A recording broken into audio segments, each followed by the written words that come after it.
Episode 3. Theos in the New Testament. One divine name, three divine persons. When we step from the Hebrew Scriptures into the Greek New Testament, we are not stepping into a new religion, we are stepping into a fuller revelation of what was already there.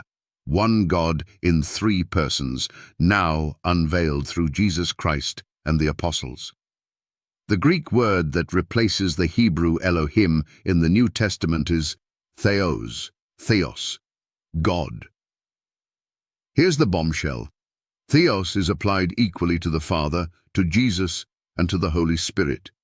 Yet the New Testament authors, all strict Jewish monotheists, never felt they were betraying the Shema. They were fulfilling it. 1. Theos applied to the Father. No surprise here. John 6:27. God the Father has set his seal on him. In Greek, o Theos o Pater, the God the Father. The Father is Theos. That's expected. No one disputes it. 2. Theos applied to the Son. Now it gets earth-shattering. John chapter 1, Greek, ke Theos en o Logos. And the Word was God. John doesn't say, the Word was a God. He says plainly, the Word was Theos. Who is the Word? John 1:14. The Word became flesh and dwelt among us. That's Jesus Christ. Therefore Jesus is Theos. And Paul backs it up. Titus 2:13. Looking for the blessed hope and glorious appearing of our great God and Saviour Jesus Christ. Romans 9:5.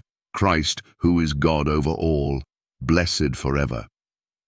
If skeptics deny this, they are not arguing with Christians. They are arguing with the Greek text itself. 3.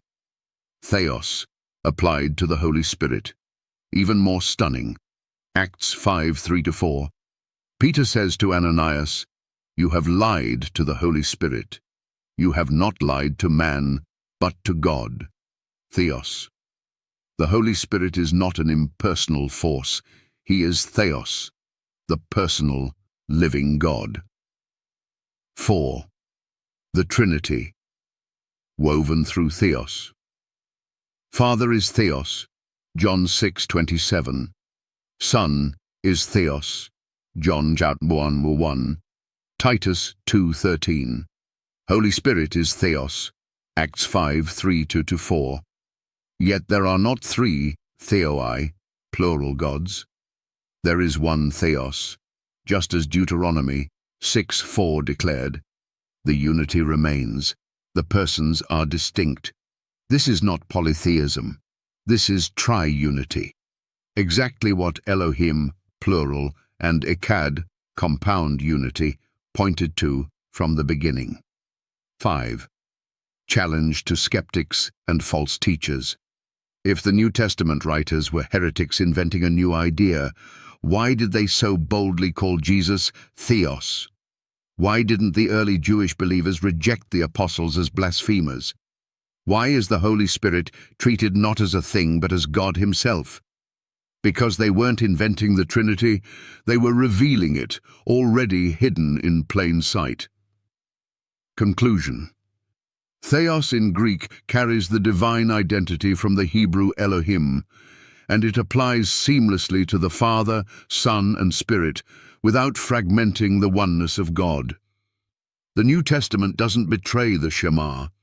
It illuminates it, it fulfills it.